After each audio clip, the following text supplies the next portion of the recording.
What's up, guys? This is the Prime Design Podcast. My name is Mita, And my name is Ryan. and we are, at the moment, two halves of Cerberus Trillion, an independent video game studio. And this podcast is to empower other designers to make better games, for the most part. And this is also just a way to talk about games because we like talking about games. But the source material of this podcast is from a blog, a game design blog written by Richard Terrell, called the Critical Gaming Network. Did I get that right? Yeah. And it's Game Design 101 inside the Critical Gaming Network blog. And so Richard Terrell he wrote this stuff years ago, but I think it's all relevant today in terms of making games and how games are played and whatnot and what makes good games. And I think that it's important that we disseminate this as much as we can. So the material that we're like quote unquote teaching is really just the blog put into audio form, and we're just either it's going to be verbatim or paraphrased pretty closely. And if you're looking for more of Richard Terrell stuff, currently he's now on designoriented.net. So that's where you should find him, and that's where he's making new content. So what are we doing today? All right. Today's episode, we'll be talking about Mechanics and Abstractions Part 3, continuing our series on Mechanics and Abstractions.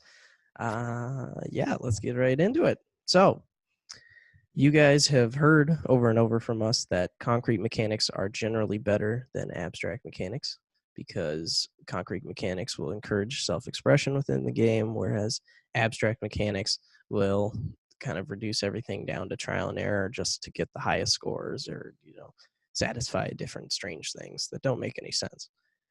So, a real-life example of that would be you're given a soccer ball, or you're given a choice between a soccer ball and memorizing something like a data structure.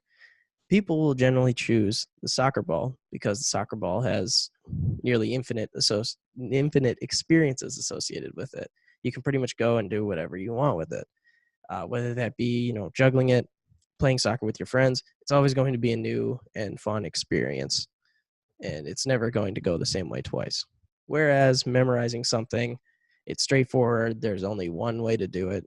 Well, I mean, there's multiple ways to memorize things, but there's one way to successfully, memorize something.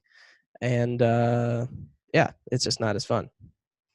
So we're going to get into a bunch of examples of that today between concrete and abstract,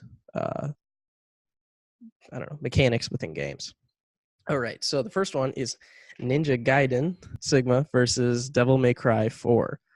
Both games here feature male characters that are fighting through hordes of demons. They have really complex fighting systems with lots of animated moves. There's projectiles, swords, grabs, and a whole bunch of variety of different weapons that can be used to kill waves of enemies. So Ninja Gaiden is the more concrete one of the two.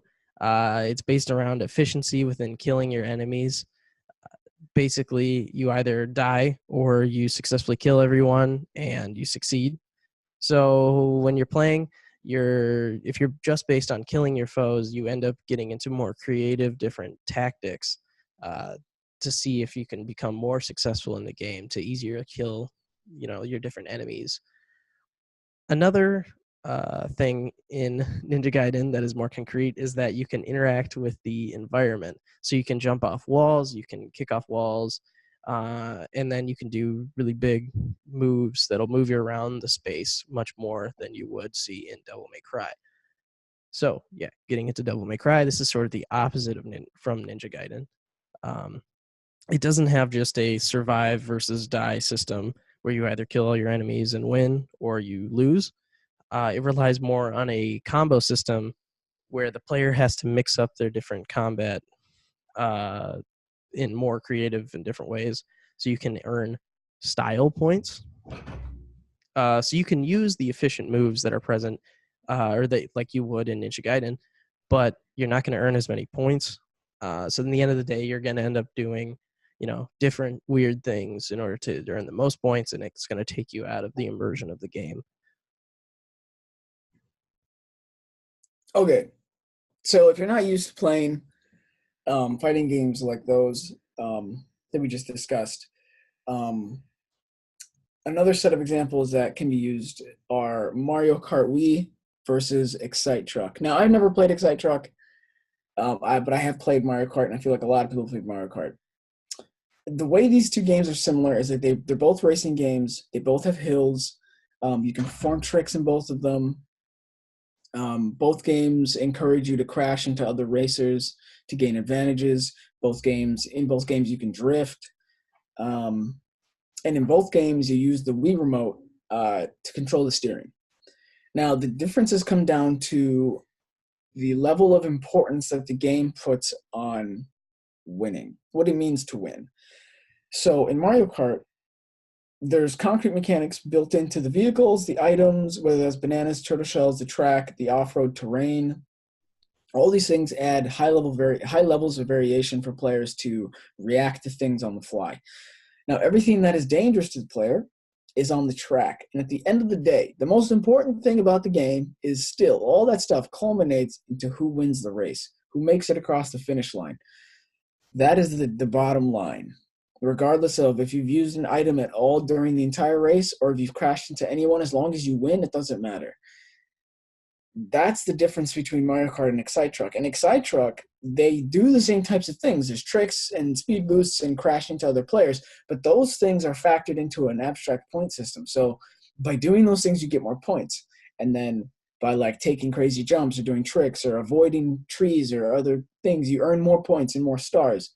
And that contributes to a final score. So at the end of the race, you may have lost the race, but you have more points, which means that now you have a higher ranking, which is what people will care about more instead of actually winning.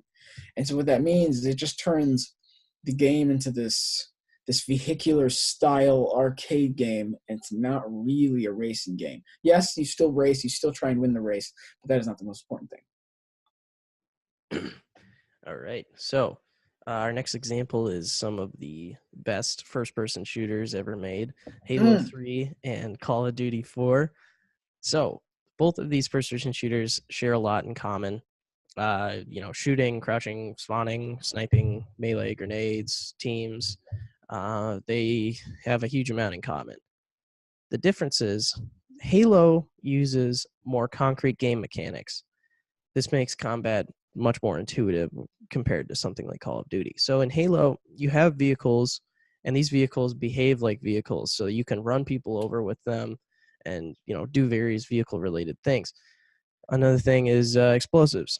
Use grenades, you throw one, it blows up, and it can push away different objects in the environment. And vehicles and players and everything, they can get thrown around. So they behave like they would in the real world if, they're sitting next to an explosion. Apparently they can even alter the trajectory of missiles. So if somebody shoots a missile, blow up a grenade, it'll push it away, which is really, really cool that they would have this, the physics of that down to that point is just really cool. But yeah. So I don't know about newer Halo games because I haven't played the latest one. But in the older Halo games, they'd have weapons that would spawn in certain areas of the arena. So you'd have to sprint to that area of the arena if you wanted a specific weapon or something. And if you got there and it wasn't there, that meant that a different player had already picked it up. And so you'd have to watch out for them or, react accordingly to that. So then we get to Call of Duty. Call of Duty is much less concrete. The objects in the map don't respond to input. There's very little interaction with the map at all. There are no vehicles. This was obviously before Black Ops 4 came out, where I think they added vehicles, at least in their Battle Royale mode. But previous Call of Duties, they didn't have any vehicles in multiplayer. Took them long enough. Jesus. Yeah, that's a very interesting addition. We'll see how that pans out. Another thing in Call of Duty, in like the basic team deathmatch, there's no friendly fire, which prevents, 7-year-olds from killing you on accident or just to be dicks. I don't know. Yeah. And each player gets their own custom loadouts. So right off the bat, each player can have whatever weapons they want in order to perform the best that they can. And you can switch that every time you die. So depending on the different map or what other players are using around you, you can react accordingly. This makes things extremely fast paced, and it's more like an arcade game. All right, so yeah, so basically, as we've said, all this stuff that we've been talking about is from Richard Terrell's blog. And he thinks, and I also think this too, that every gamer, it doesn't matter what you're playing, and it doesn't matter how old you are, what you've played before, everyone should play Super Mario Bros. For the Nintendo Entertainment System, because it is like, what's the right word? It's like the pinnacle of fundamental game design. It's like you can take so much from not only playing it, but also just even if you just watch someone play it, there's a lot you can take from it and use in your own games and maybe even your own life. It's just a great game overall, and I think that, and it's super fun, and I think everyone should play it. It is hard and it is difficult, but I think that it's worth the time and the experience. And not everyone has a Nintendo Entertainment System anymore. Okay, it's a little outdated, but if you can, I would find an emulator and you'd use that to play the game on your PC or your phone. I mean, however you want to do it, but I think that play it somehow. Get your hands on it and play it. So I think you'll really get a lot from it. Yeah, so I did that. I got an emulator and I downloaded a ROM of Super Mario Bros. And it's pretty amazing. It's 1 MB, which compared to some of the massive games that we're seeing now are 15 gigabytes. Yeah. Jeez. I mean, Unreal. Crazy to think how far we've come. But yeah, so I got that set up. I fired that up, and I'm really bad at it. It's really hard. Yep. When he talked about it in this article, I thought, oh, okay, I could do that. I've got experience playing games. I should be okay. But it's really hard. I was not prepared. No, it's I don't know. It's hard, but very fulfilling once you get it. Yeah. No, I imagine. Once I got through the first level, I was like, okay, yeah, that's it. I'm just gonna tell you right now, dude, the hidden blocks, I swear to God, if you've ever hit those yet, the hidden, when you're jumping off a platform and the block is just hidden, but then when you jump off the platform, where you think you need to jump, you hit the block and then the block shows up now that you've hit it. There's just blank space there, right? So once you jump, there's going to be a block right here and you hit the block. But the block's not there. And then on the second run, when you die and you respawn, now the block's there. So there's a few of those, but it's just lulls. Okay, yeah, I haven't run into those yet. All right. Well. Also, to those of you with a Nintendo Switch, I believe you can get Super Mario Bros. On there. Just from what I'm finding online, it looks like it's $8. So hop on there if you got a Switch, pick it up. I think Richard Terrell says that it's $5 on a Wii if you've still got a Wii. So, dude, I've got a Wii. All right, so yeah, what's the next thing? We have a game with a. Oh yeah, here go. Yeah, go ahead. We have a game with a cool mechanic. So I was trying to come up with a game that kind of represented this, and I went to Portal because I thought it was abstract, and it isn't at all.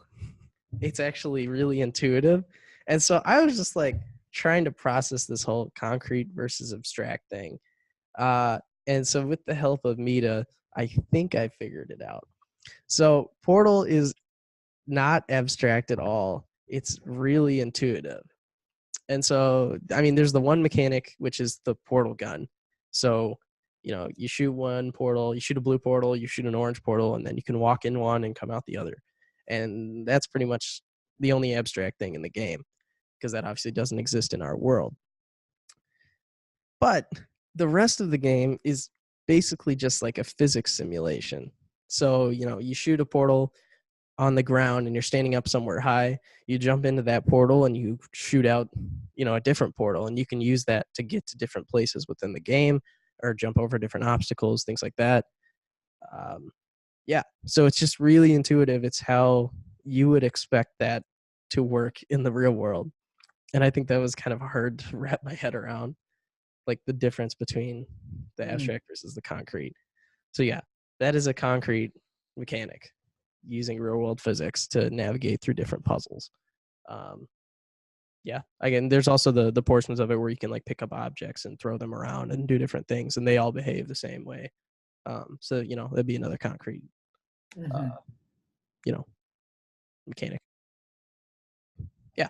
Sick. Yeah. So I totally agree. I think Portal is an amazing game. Another game that everyone should play at some point. Strictly almost because of its intuitive nature. I think it's just fantastic, and the concept is so simple, but yet so great. It's like Not that those are exclusive, but say that again. It's like why didn't I come up with it? Yeah, honestly, it's so simple, honestly, but it's so cool and interesting. Yeah, and yeah. So now moving on, we have this is now the spot for some news in gaming, whether that's slightly recent or it's either a week old or like a month old or a couple months old. Either way, it's some form of news in the game industry. And so for the AAA game news, I wanted to highlight an article that was written about a month ago about some new teams from China, North America, and Europe joining Overwatch League. And so just reading off the article, they have apparently there's some team fees of $60 million. It's becoming a big industry, and there are some other sponsors joining and things like that. And I want to focus less, I guess, on this particular article and guess on the overarching theme of esports, because in terms of gaming, let's say 15 years ago, I would not have even dreamed of playing video games for money. This doesn't even make sense. You know what I mean? It's such a a pleasurable and fun pastime. Not that pleasurable and fun things you shouldn't get paid for, but it was such a guilty pleasure that I didn't feel like there was any possibility of getting paid for being really good at it. And plus, at the time, that was not part of the framework of society's desired occupations. And so now that it's becoming it's coming into an industry of its own, right? I'm wondering how that would affect game design in the future. Are games going to be designed to be esport games? And I think some games are MMOs and well, no, not MMOs, but what is the acronym for stuff like League of Legends or Dota or? I don't know. Okay, maybe they don't have an acronym, but whatever those games are, those battle royale arcade games, kind of team deathmatch. Overwatch certainly is one of them. It's like a team versus team, blah blah. You guys know what I'm saying, right? Overwatch, Dota, League of Legends. Oh, it's a MOBA. That's what they say. MOBAs. MOBA. Okay, great. MOBAs. Those are designed to be competitive, but I'm just thinking in terms of other genres. What if somebody made a 2D platformer that was a MOBA as well? And maybe that exists, and maybe people are already doing that, but what if, there's already CSGO, first-person shooter, competitive first-person shooters, and what if somebody made a, I just don't know, I think the sky's the limit with that as well. People are playing Fortnite, I guess not maybe it is competitive. I'm not even sure the status on that, but what if somebody made a 2D version, a 2D battle royale? If you've ever seen the game Super Hot, where time moves when you move, that mechanic, if you took that mechanic and you put it in a battle royale that's 2D, that's like a competitive mobile. Like I don't even know what I'm saying right now, but what I'm saying is like, what if people design games to be competitive in other genres? I don't know. I just think that it's a whole new world once esports becomes huge or a lot bigger. Like it probably is huge in other countries. Like I'm just not exposed to it as much, but I think once it becomes like mainstream, it could be, pretty ridiculous. Especially once we add AR and VR into the mix, we start getting esports that are like AR and VR. I don't know. I just think esports is something really cool. So coming off of that, there's a game. This coming into our indie game news. There's a game coming into early access in October. It's already in early access. Let me make sure here real quick. So it's called Dimension Drifter, and it's a third-person shooter inspired by Doom. Not Doom like exclusively, but like things like Doom, classics like Doom, and basically it's going into early access and will remain in early access for probably a year, and which will allow people to get it with a 15% launch discount price tag. Once again, it's called Dimension Drifter, and the art looks phenomenal. The style is something I haven't seen before, and the color palettes are not necessarily photorealistic, which I think is good because it kind of makes a whole different world, but it has the same, I guess, mechanics of third-person shooters as it should, but it looks pretty good, and I think that people should check it out. And as of right now, the early access cost is $19, or with the discount, it'll be $17. And one of the cool things about this is that there are endless levels that are randomly arranged each time you play. I think that's in and of itself that makes any game cool, and something that you should check out. Huh? That sounds cool. Yeah, it does sound cool, right? So that's the show for today. We have all our social media. Literally every social media. First and foremost, we have Twitter. Our Twitter handle is at Cerberus Trilly 2. That's spelled CERBERUS TRILLI 2. We're on Insta at Cerberus Trillion. We're on Snap at Certrill. That's spelled CERTRILL. At us. We have a website, CerberusTrillion.com. We have a YouTube channel at Cerberus Trillion. We have a dev blog on Medium, Cerberus Trillion. We have a Facebook page. Guess what? Cerberus Trillion. And we will soon, once we announce our game, which will be announced in a few weeks. We keep saying it's a few weeks, but it will be announced soon enough. We will have a Discord at Cerberus Trillion. And if we find the time and we have the ability to do so, we will probably live stream playing. We might even play Super Mario Bros. Who knows? But you can watch us play games and stuff like that. We might live stream at some point. That will also be at, guess what? Cerberus Trillion. I was gonna say something different just to like mess with you, but like nah, it's Cerberus Trillion. And that's you already know exactly. And that's that. So stay tuned for next week. We will have may or may not actually next week. It depends because I will be going on break potentially. Maybe not. So I don't know yet. It will be decided, but just stay tuned for next week. We'll just say that for now, and then we'll figure it out from there. But next week will be Mechanics and Abstractions Part 4. If you want to follow along or read ahead in the 101 Game Design 101 blog from Richard Terrell. That's it. Dope. Yeah. All right. See you guys. All right. See ya.